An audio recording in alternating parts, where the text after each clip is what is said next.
Hello everyone, welcome back to the channel.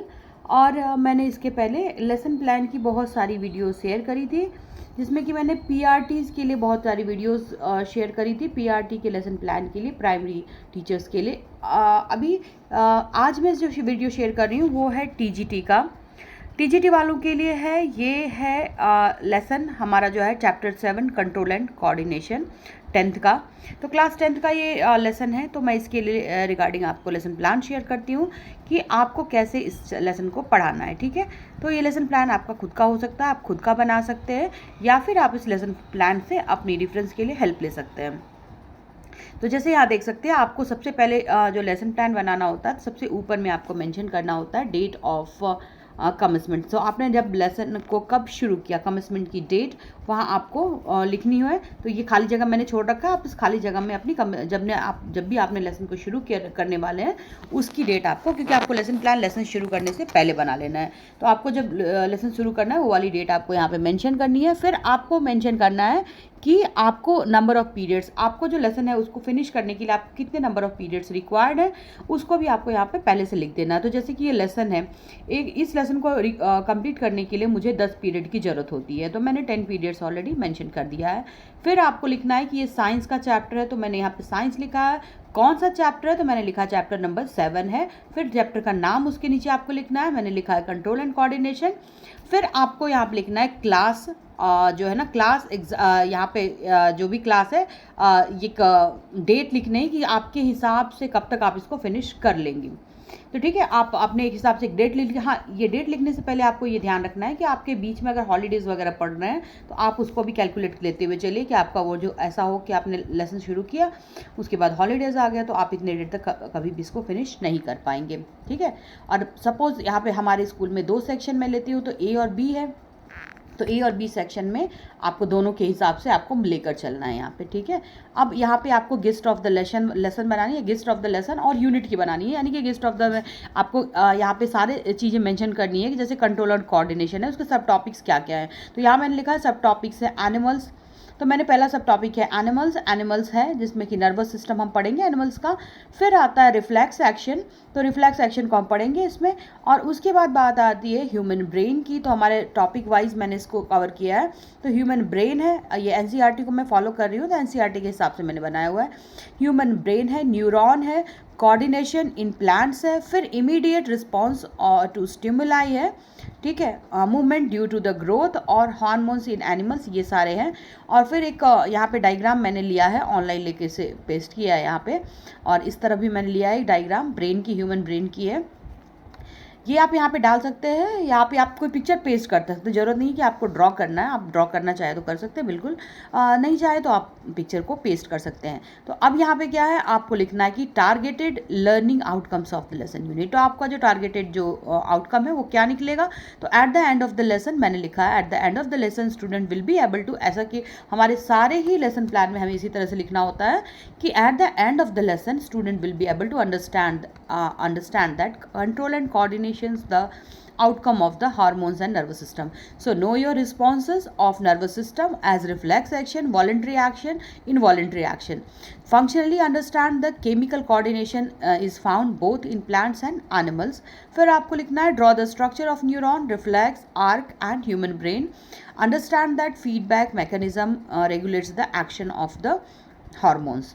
Okay, फिर आपको यहाँ लिखना है क्लासरूम टीचिंग डिटेल। आप जब क्लासरूम में टीचिंग कर रहे हो ना, तो आपको इसकी भी डिटेल आपको यहाँ पर लिखनी होती है। तो आपको ये डिटेल कैसे लिखनी है, तो देखते हैं। चलो, तो the class would start with the discussion. आपको कैसे क्लास स्टार्ट करोगे आप, तो मैंने क्लास को स्टार्ट किया एक डिस्कशन के साथ कि जो स्टूडेंट्स ऑलरेडी प्रीवियस क्लासेस में वो पढ़ चुके थे, उन्होंने पढ़ा था कि ये इस बारे में पढ़ रखा था, तो मैंने वहीं से स्टार्ट किया, उनकी पिछली क्लास से उसको कनेक्ट किया। Significance of the topic would be studying, तो मैंने यहाँ किया जैसे उन्हें एनिमल्स के बारे में पहले से पढ़ रखा था, तो knowing about the animals, nervous system, ये सब छोटे छोटे सवाल मैंने पूछे। तो ये सवालों को मैंने यहाँ पे मेंशन कर दिया कि ये सवालों से आप शुरुआत कर सकते हैं। Knowledge about the human brain, फिर importance of neuron, discussion about the coordination in plants, फिर immediate response to stimulus, movement due to growth. ये सारे टॉपिक्स जो है जिसके लिए मैंने छोटे छोटे क्वेश्चंस तैयार किए थे बच्चों से पूछने के लिए। आगे ये सारे डायग्राम हैं जो आपको बच्चों को कराने हैं, तो इस डायग्राम को आप यहाँ पे पेस्ट कर सकते हो या फिर ड्रॉ भी कर सकते हो। कंट्रोल एंड कोऑर्डिनेशन का इस तरह से करना है, न्यूरॉन एनाटॉमी और endocrine system, knowledge about the hormones in animals. तो जो एनिमल्स होते हैं उसमें क्या क्या हार्मोन्स बनते हैं, तो यहाँ पे एंडोक्राइन सिस्टम को ड्रॉ करेंगे तो, और हार्मोन्स जो है डिफरेंट डिफरेंट ग्लैंड से कौन कौन से हार्मोन्स निकलते हैं ये आपको शो करना है। ठीक है, अब यहाँ पे दो चीज़ें आती है, एक है assessment as learning, assessment of learning. तो असेसमेंट एज लर्निंग में जो होमवर्क इंक्लूडिंग हॉट, मतलब जो भी आप होमवर्क इंक्लूड कर रहे हो वो आपको लिखनी है। फिर नेक्स्ट है असेसमेंट ऑफ लर्निंग। सो इसमें आपको रखना है कि reflection of learning through a plan test. आपने जो टेस्ट प्लान किया है इस टॉपिक से related, so that you have to keep in that. So what is the difference between, से आप यहाँ पे क्या क्वेश्चन दे सकते हैं बच्चों को, सो what is the difference between reflex action and walking. So about this topic, आपने जितने भी टॉपिक करा है उस टॉपिक से रिगार्डिंग यहाँ से आप क्वेश्चन को पिक कर सकते हो कि what is the difference between a reflex action and walking, which part of the brain maintains posture and equilibrium of the body, how do oxygen promotes the growth of tendril around the support. फिर आप इस तरह देख सकते हो, how does a chemical coordination take place in animal, how does photo यहाँ पे phototropism occur, how are voluntary actions and reflex action different from each other. Class के जब आप टेस्ट लेते हो तो आफ्टर द क्लास टेस्ट अब आपको यहाँ पे मेंशन करनी है कि आपने क्या ऑब्जर्व किया। तो I observe that some student did the test efficiently but the performance of the some student was not up to the mark. Some student who have not did their test efficiently, they need more practice work। ठीक है, तो इस तरह से आपको, और अगला यहाँ पे मैंने एक फ्लो चार्ट बनाया है। सो ये पूरा ह्यूमन नर्वस सिस्टम का फ्लो चार्ट है। तो आप या तो सेम फॉलो कर सकते हो या फिर आप अपने पसंद का कोई भी टॉपिक सेलेक्ट कर सकते हो, और आप जो भी टॉपिक सेलेक्ट कर रहे हो आप जो है ना, अगर बायो का टॉपिक है तो आपको डायग्राम यहाँ पे मेंशन करने होंगे। ठीक है, तो ये सारी चीज़ें आपको ऐसे करके तो ये बनाकर आपको लेसन प्लान तैयार करना है। तो ये मैंने लेसन प्लान आज जो आपको बताया ये था चैप्टर नंबर 7 जो है कंट्रोल एंड कोऑर्डिनेशन लेसन है। ठीक है, तो आपको कुछ भी डाउट हो तो आप इसमें कमेंट सेक्शन में पूछ सकते हो, या पर्टिकुलर किसी लेसन का आपको देखना है तो आप उस लेसन के बारे में बता सकते हो कि आपको उस लेसन का चाहिए, तो मैं आपको उस लेसन के लिए अलग से सेपरेट वीडियो प्रोवाइड करा दूँगी।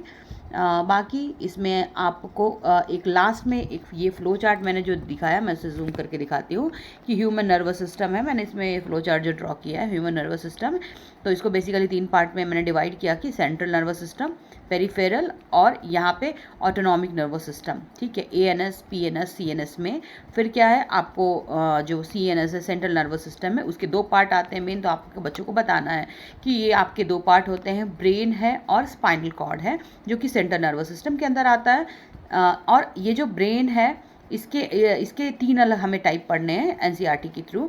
तो फोर ब्रेन, मिड ब्रेन और हिंड ब्रेन। आपको पता है ये 3 ब्रेन के पार्ट आपको बताने हैं, तो आपको यहाँ पे फ्लो चार्ट में मेंशन करना है कि जिस तरह से आपका फ्लो होगा पढ़ाने का फ्लो आपका जैसे जा रहा है उसको आप फ्लो चार्ट में मेंशन कर देंगे तो आपके लिए बहुत अच्छा रहेगा। पेरिफेरल नर्वस सिस्टम PNS, तो पेरिफेरल नर्वस सिस्टम यहाँ मैंने जैसे डिनोट कर दिया है कि इसको हमें करेंगे क्रैनियल और स्पाइनल नर्व्स 2 तरह के किया है। फिर इसके फर्दर डिवाइड कर सकते हैं हम, जैसे अराइज फ्रॉम ब्रेन, जो ब्रेन से अराइज होते हैं, और अराइज फ्रॉम स्पाइनल कॉर्ड। तो हमने पढ़ा कि ब्रेन और स्पाइनल कॉर्ड होते हैं ना, तो फिर पेरिफेरल जो होता है ना, एक तो ब्रेन से अराइज होता है, ठीक है, जो क्रैनियल है, और जो स्पाइनल है वो कहाँ से, स्पाइनल कॉर्ड से अराइज होते हैं। फिर अगला है ऑटोनॉमिक नर्वस सिस्टम ANS। तो ANS में अगर आप देखेंगे तो ANS में के 2 टाइप होते हैं, दैट इज़ वन इज़, अगर ध्यान से देखिए यहाँ पे ANS के 2 टाइप मैंने लिखे हैं, थोड़ा मैं इसको और जूम कर लूँ। ठीक है, सिंपैथेटिक और पैरासिम्पैथेटिक 2 नर्वस सिस्टम है। तो सिंपैथेटिक नर्वस सिस्टम और पैरा, इसके बारे में ज़्यादा स्टूडेंट को डिटेल जाने की ज़रूरत नहीं है, हमारे सिलेबस से में इतना ज़्यादा नहीं है। तो इस तरह से आप एक फ्लो चार्ट भी ड्रॉ कर सकते हैं अपने जो भी टीचिंग है उसके रिगार्डिंग।